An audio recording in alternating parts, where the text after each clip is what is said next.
دہلی میں واقع اسرائیل کے سفارت خانے کے قریب کم شدت کا ایک دھماکہ ہوا۔ پولیس نے کہا کہ دھماکے میں کوئی زخمی نہیں ہوا اور نہ ہی املاک کو نقصان پہنچا ہے، البتہ قریب میں کھڑی ہوئی کاروں کے شیشے ٹوٹ گئے۔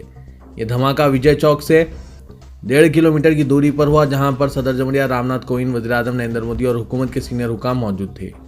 یہ علاقہ نہایت ہی سخت سیکورٹی والا ہے، جہاں ہر وقت چوکسی رہتی ہے۔ دھماکے کے فوری بعد تمام ایئرپورٹس، اہم تنصیبات اور سرکاری عمارتوں کے لیے الرٹ جاری کر دیا گیا ہے۔ سیکورٹی میں بھی اضافہ کیا گیا ہے۔ اس علاقے میں کئی سفارت خانے موجود ہیں۔ اسرائیلی سفارت خانہ ڈاکٹر APJ عبدالکلام روڈ پر واقع ہے۔ دھماکے کے فوری بعد پولیس نے علاقے کو گھیر لیا۔ اسپیشل اور دیگر انٹیلیجنس ایجنسیاں بھی مقام پر پہنچ گئی۔ دہلی میں ہوئے دھماکے کے بعد مرکزی وزیر داخلہ امت شاہ نے سیکورٹی عہدیداروں سے ایک جائزہ اجلاس منعقد کیا۔ اجلاس میں سیکورٹی اور خفیہ ایجنسیوں کے اعلیٰ عہدیدار بھی موجود تھے۔ اجلاس میں دہلی پولیس کو ہدایت دی گئی کہ وہ جلد ہی اس معاملے میں اپنی تحقیقات مکمل کریں۔ اس کے ساتھ ہی خفیہ ایجنسیوں کو ہدایت دی گئی ہے کہ وہ دہلی پولیس کو ہر ممکن مدد فراہم کریں۔ دہلی میں کسانوں کے جاری مظاہرے اور جمعے کی شام ہوئے دھماکے کے بعد مرکزی وزیر داخلہ امت شاہ نے ہفتے کو اپنا بنگال کا دورہ منسوخ کر دیا ہے۔ اتر پردیش کے وزیر اعلیٰ یوگی آدتیہ ناتھ نے نئی دہلی میں اسرائیلی سفارت خانے کے قریب ہوئے بم دھماکے کے پیش نظر پورے ریاست اتر پردیش میں خصوصی نگرانی کرنے کی ہدایت جاری کی ہے۔ انہوں نے تمام اضلاع کے ضلع مجسٹریٹ، سینئر سپرنٹینڈنٹ پولیس اور پولیس کمشنریٹ کو ہدایت دی ہے کہ وہ اپنے اپنے اضلاع کے اہم مقامات، مذہبی مقامات اور دیگر حساس مقامات پر نگاہ رکھیں۔ انہوں نے پولیس کو بھی اپنے اپنے علاقوں میں گشت بڑھانے کی ہدایت دی ہے۔ نئی دہلی میں اسرائیلی سفارت خانے کے قریب ہوئے بم دھماکوں کی تحقیقات جاری ہے۔ مقام واردات سے تفتیش کے دوران ایک لفافہ ملا ہے۔ اس لفافے کا نام اسرائیلی سفارت خانے کے سفیر کے نام پر رکھا گیا ہے۔ یہ لفافہ تفتیش کے لیے فورنسک ٹیم کے حوالے کر دیا گیا ہے۔ یہ لفافہ اور اس میں لکھے گئے مواد کو تفتیش میں ایک اہم کڑی سمجھا جا رہا ہے۔ اسی دوران دہلی پولیس کمشنر نے اسرائیلی سفارت خانے کے قریب دھماکے کے بعد جائے وقوع کا دورہ کیا۔ اس دوران انہوں نے میڈیا کو بتایا کہ اس معاملے میں نامعلوم شخص کے خلاف متعدد دفعات میں مقدمہ درج کیا گیا ہے۔ خصوصی سیل کے ذریعے اس معاملے کی تحقیقات کی جا رہی ہے۔ صدر جمہوریہ رام ناتھ کووند نے زرعی قوانین کی پرزور مدافعت کی اور کہا کہ ان قوانین کا فائدہ 10 کروڑ چھوٹے کسانوں کو فوری ہونے لگا ہے۔ انہوں نے یوم جمہوریہ تشدد کی مذمت کی اور اسے بدبختانہ قرار دیا۔ انہوں نے چین کا نام لیے بغیر اس پر تنقید بھی کی۔ INS کے موجب صدر جمہوریہ رام ناتھ کووند نے پارلیمنٹ کے دونوں ایوانوں کے مشترکہ اجلاس سے خطاب میں گزشتہ برس کے آغاز سے پیش آئے لگ بھگ تمام واقعات بشمول کووڈ-19 وبا، وادی گلوان میں ہندوستانی فوجیوں کی شہادت اور یوم جمہوریہ کے موقع پر کسانوں کی ٹریکٹر ریلی کے پرتشدد ہو جانے کا ذکر کیا۔ انہوں نے کہا کہ مشترکہ اجلاس کورونا وبا کے دوران منعقد ہو رہا ہے۔ اس کی بڑی اہمیت ہے۔ انہوں نے کہا کہ یہ نئے سال اور نئے دہے کی شروعات ہے۔ صدر جمہوریہ نے کہا کہ ہم جاریہ سال ہندوستان کی آزادی کی ڈائمنڈ جبلی منانے والے ہیں۔ انہوں نے کہا کہ ہندوستان جب بھی متحد رہا، ناقابل حصول دکھائی دینے والے اہداف پورے کرنے میں کامیاب رہا۔ دہلی کے سرحدی علاقوں سنگھو اور غازی پور میں BJP غنڈوں کی احتجاجیوں پر سنگباری کے بعد مظاہرین کی تعداد میں بے تحاشا اضافہ ہوا ہے۔ ہجوم در ہجوم کسان مختلف ریاستوں سے دہلی پہنچ رہے ہیں۔ دہلی کے مقامی عوام بھی احتجاج میں شامل ہو گئے ہیں۔ کسان قائدین نے الزام عائد کیا کہ حکومت پرامن احتجاج کو ختم کرنے کی سازش کر رہی ہے۔ مختلف تنظیموں نے 30 جنوری کو سدبھاونا دیوس منانے کا اعلان کیا ہے۔ سنگھو سرحد پر زبردست کشیدگی کا ماحول دیکھا جا رہا ہے۔ پولیس نے آنسو گیس کا استعمال کرتے ہوئے لاٹھی چارج کیا۔ احتجاجیوں پر سنگباری کے بعد کسانوں اور حکومت کے حامی شرپسندوں کے درمیان جھڑپیں شروع ہوئی۔ ایک دوسرے پر پتھراؤ کیا گیا۔ دہلی پولیس کے SHO پردیپ پلیوال اس وقت زخمی ہوئے جب ایک شخص نے ان پر تلوار سے حملہ کر دیا۔ دیگر کئی افراد بھی زخمی ہوئے ہیں۔ دہلی پولیس نے کسان قائدین سے اپیل کی کہ وہ تشدد کے واقعات کی تحقیقات میں تعاون کریں۔ سماجوادی پارٹی، کانگریس اور BSP نے احتجاجی کسانوں کی پرزور حمایت جاری رکھنے کا اعلان کیا اور زرعی قوانین پر BJP کے موقف کی سخت مذمت کی۔ غازی پور سرحد پر دھرنا دینے والے کسان احتجاجیوں کی تعداد صرف 500 تک محدود ہو گئی تھی، کیونکہ مقامی انتظامیہ نے علاقہ خالی کرنے کا الٹیمیٹم جاری کیا ہے۔ زائد سیکورٹی فورسز تعینات کر دی گئی ہے۔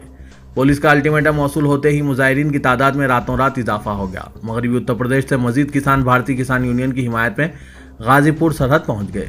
سماجوادی پارٹی کے لیڈر اکھلیش یادو نے کسان رہنما راکیش ٹکیٹ سے بات چیت کرتے ہوئے ان کی حمایت جاری رکھنے کا اعلان کیا۔ ٹویٹر پر بیان جاری کرتے ہوئے اکھلیش یادو نے کہا کہ BJP کے غنڈوں نے سنگھو سرحد پر جس انداز میں سنگباری کی ہے، اس سے پتہ چلتا ہے کہ مودی حکومت کس قدر دشمنی پر اتر آئی ہے۔ چھوٹے چھوٹے بچوں، خواتین اور بزرگ کسانوں پر مظالم ڈھائے جا رہے ہیں۔ ملک کے ممتاز اسٹینڈ اپ کامیڈین کنال کامرا نے سپریم کورٹ میں عدلیہ کے خلاف ٹویٹر پر اپنے تبصروں کی پرزور مدافعت کی اور کہا کہ ملک کے طاقتور افراد اور ادارے تنقیدوں کے خلاف عدم رواداری کے مقابلہ کرنے میں ناکام ثابت ہوئے. اگر یہ سلسلہ جاری رہا تو ہندوستان تباہی کے دہانے پر پہنچ جائے گا. عدالت کی اہانت کے متعدد واقعات کا حوالہ دیتے ہوئے کہا کہ عدم رواداری کا طوفان پیدا ہو رہا ہے. جارحیت بنیادی حقوق میں تبدیل ہوتی جا رہی ہے. اب صورتحال یہ پیدا ہو گئی ہے کہ بات بات پر سرکشی اور غنڈہ گردی اب کھیل بن گیا ہے.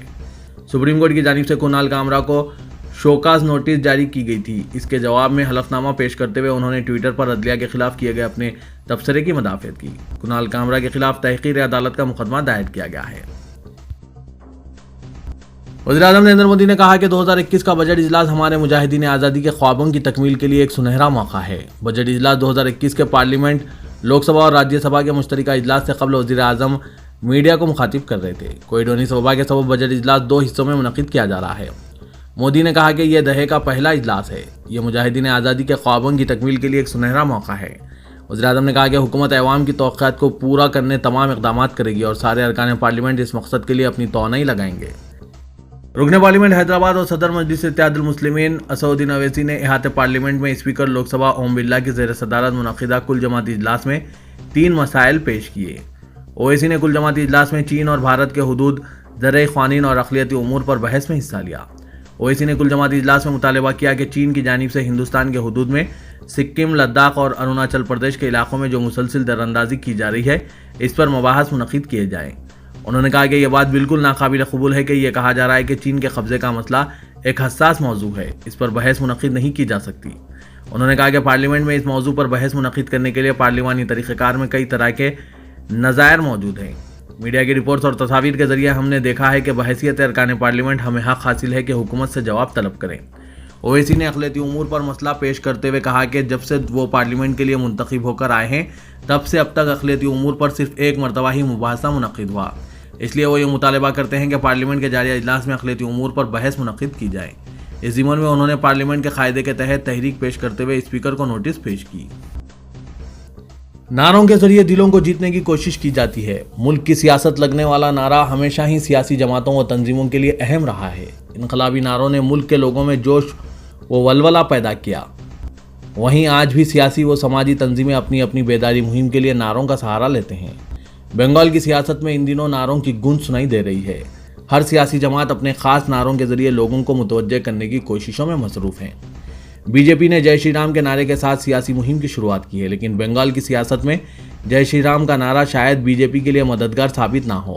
نیتا جی سبھاش چندر بوس کے یوم پیدائش کے موقع پر مرکزی حکومت کی جانب سے منعقدہ پروگرام میں وزیر اعظم کی موجودگی میں لگے جے شری رام کے نعرے پر تنازع شروع ہو چکا ہے. آر ایس ایس نے جے شری رام کے نعرے سے بی جے پی کو نقصان پہنچنے کا اندیشہ ظاہر کرتے ہوئے بی جے پی سے اس کی وضاحت طلب کی ہے. آر ایس ایس کے بنگال انچارج جشنوبا سونے نے نیتا جی کے یوم پیدائش پر منعقدہ پروگرام میں جے شری رام کے نعرے سے پارٹی کو نقصان پہنچنے کا اندیشہ ظاہر کرتے ہوئے کہا کہ ممتا بنرجی نے تجربہ کار سیاستدان کی طرح اس کی مخالفت کر کے سیاسی فائدہ اٹھانے کی کوشش کی اور جے ہند اور جے بنگلہ کا نعرہ لگایا. بنگال اسمبلی الیکشن میں نعرے اور بیان بازی کی سیاست میں کون کس پر بھاری پڑے گا یہ دیکھنا اہم ہے. مسجد حرم میں خانہ کعبہ کے عین اوپر مکمل چاند نمودار ہوا ہے. عرب نیوز کے مطابق جمعے کے پہلے گھنٹے میں حرم میں موجود لوگوں نے یہ منظر دیکھا ہے. اس سے پہلے جدہ آسٹرونومی ایسوسی ایشن کے صدر ماجد ابو ذرا نے سماجی رابطے کی سائٹ انسٹاگرام پر بتایا کہ سعودی عرب کے وقت کے مطابق رات 12:43 پر کعبے کے ساتھ چاند کی صف بندی ہوگی. انہوں نے مزید بتایا کہ چاند زمین سے 3,81,125 کلومیٹر کے فاصلے پر 99% سے زیادہ روشن ہوگا. سعودی وزارت داخلہ نے کہا ہے کہ کورونا وائرس کے کیسز میں مسلسل اضافے کے پیش نظر ایئرپورٹس، بندرگاہوں اور بڑی سرحدی چوکیوں سے آمد و رفت کے حوالے سے مکمل سفری پابندیوں کے خاتمے کی تاریخ میں توسیع کی گئی ہے. اب 31 مارچ کے بجائے 17 مئی 2021 سے سفری پابندیاں ختم کی جائے گی. تلنگانہ کی governor doctor T Soundara Rajan نے ریاست کی تمام یونیورسٹیز کے وائس چانسلر اور رجسٹرارز کو ہدایت دی کہ 1 فروری سے کیمپس کی کشادگی کے موقع پر طلباء کے تحفظ کے لیے تمام ضروری احتیاطی تدابیر اختیار کی جائیں. تلنگانہ کی گورنر نے کہا کہ طلباء کی صحت، تحفظ اور ذہنی و غذائی اعتبار سے سیفٹی کی غیر معمولی اہمیت ہے. ایسے وقت جبکہ 1 فروری سے باقاعدہ کلاسز کا آغاز ہونے جا رہا ہے،